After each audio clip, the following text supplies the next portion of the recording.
Hello guys, magandang umaga sa inyo lahat. Ito si Mike Padua.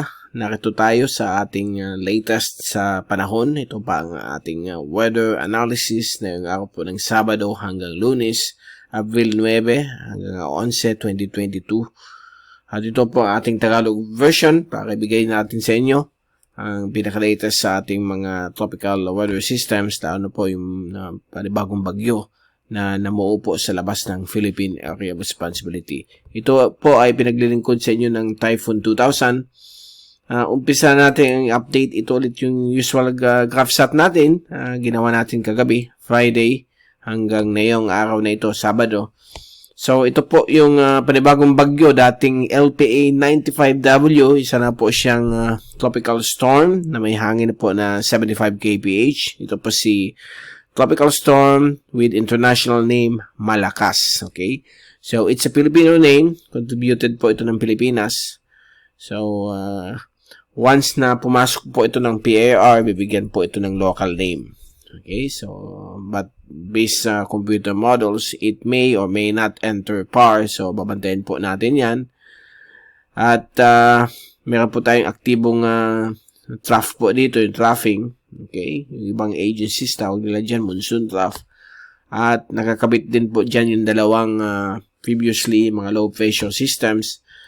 Yung isa si 94W na malapit po sa coast ng Caraga. Matagal na po ito na humihintay po dyan o naka-standby lamang.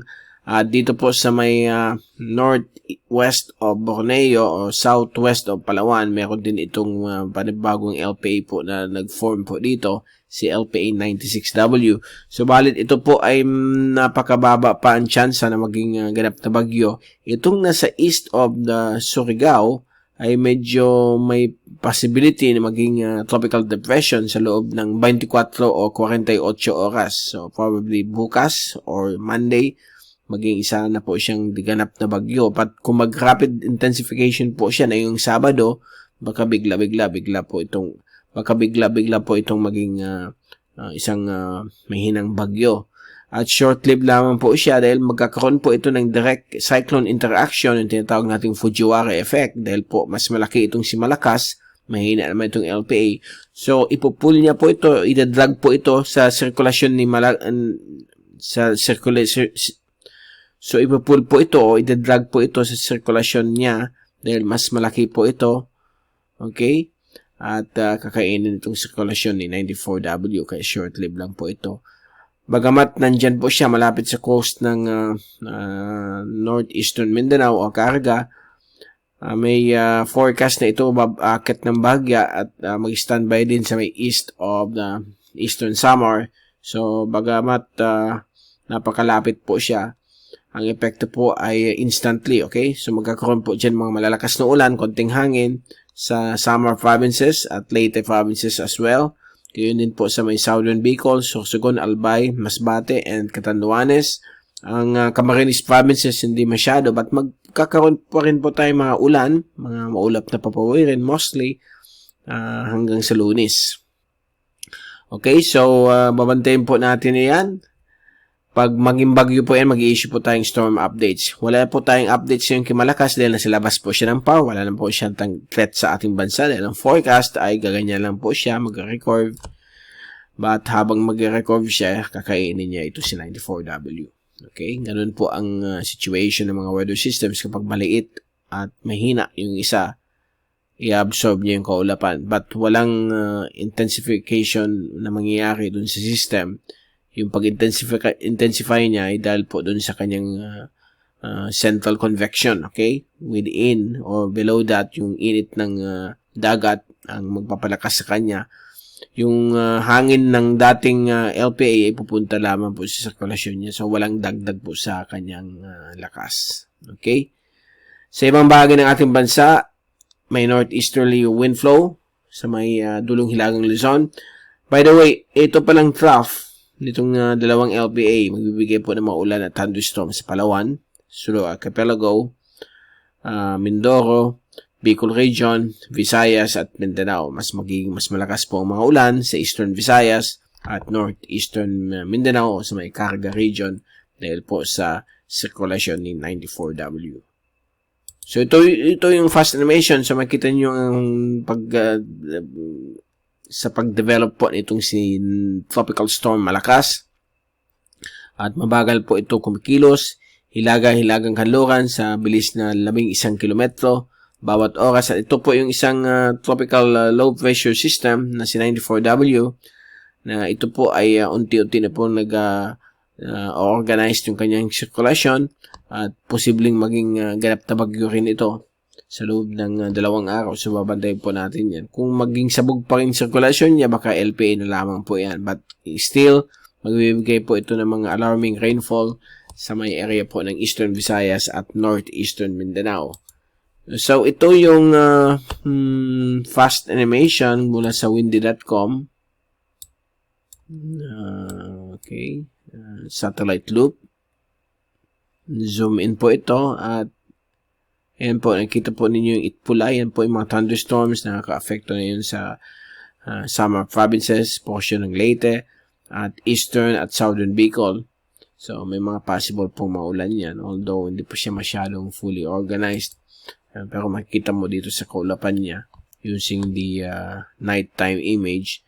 Medyo nagkakaroon po siya ng closed convection na po dito. So, posibleng maging ganap na bagyo din po yan. So, we will keep you updated on that one. Ito yung rain forecast po Okay, galing po ito sa European model hanggang sa susunod na 3 araw hanggang Lunes. So, papakita natin sa inyo na itong rain forecast. Makikita yung mga ulan sa may Eastern Visayas. Mamayang hapon, nandiyan pa rin siya. Ayan, may mga maulan sa Eastern Visayas at Northern Caraga. At bukas ng hapon, linggo, nandiyan pa rin siya. Stationary east of Dinagat o Siargao Island. So, ayan po ang mga thunderstorms na mangyayari. At sa Monday ng hapon, ito po ay mababasag ang kanyang sirkulasyon dahil yung ulap niya ay unti-unting kinakain na yun ng mas malakas na bagyong na mas malaki na si Bagyong Malakas. Okay? At sa Tuesday, completely unti-unti na po itong ma-absorb. Nandiyan pa rin yung circulation ni 94W but soon, on Wednesday, wala na po yung kanyang sirkulasyon. Kumbaga nakain na po itong si soon to be Typhoon Malakas. And then, improving na po ang ating panahon but again, sa mga hapon o gabi, may mga thunderstorms pa mangyayari gaya dito sa Mindanao at mga portions pa ng Visayas. Sa Good Friday, okay naman po ang panahon. May mga thunderstorms na sa Mindanao. Black Saturday, okay naman po hanggang sa Eastern Sunday. So, medyo wala naman pong kasunod itong si Malakas at itong mga LPA dito sa atin. Okay. So, yan po ating rain forecast. Ito po yung rainfall accumulation forecast mula sa ECMWF. Sunod na 3 araw hanggang sa Lunes.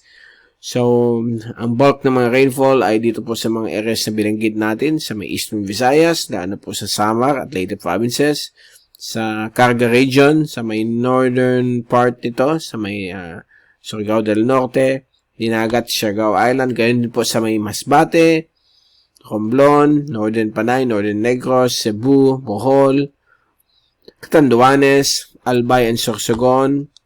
May mga ulan din magaganap sa may Camarines provinces. At ito naman po yung wind forecast. So, kikita po ninyo hanggang Martes forward po natin. Maming hapon, yan po siya.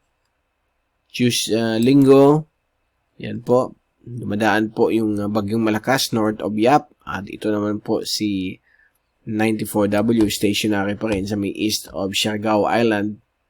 And sa Lunes po, kakainan na po ni Malakas na posibleng typhoon na po yan ang sirkulasyon ni 94W habang ito ay pumasok ng PAR. And then sa Martes, nandyan pa rin siya. Yan, nakikita po ninyo dito. Yan po ang sirkulasyon ni 94W.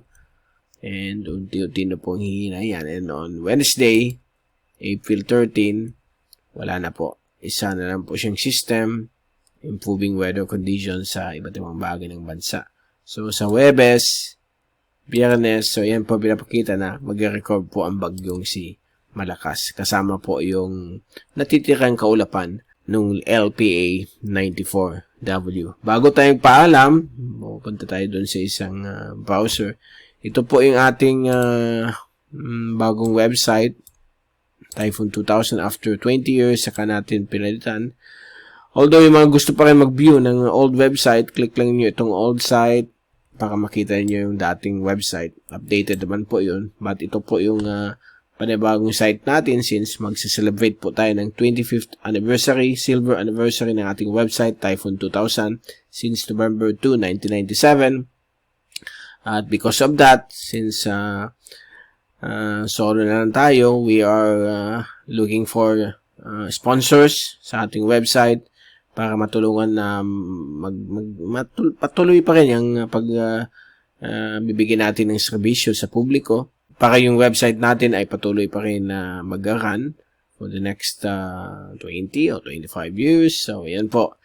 So, I would like to thank mga una nating sponsors. So, yan po. Makikita po ninyo yan sa ating website, typhoon2000.ph.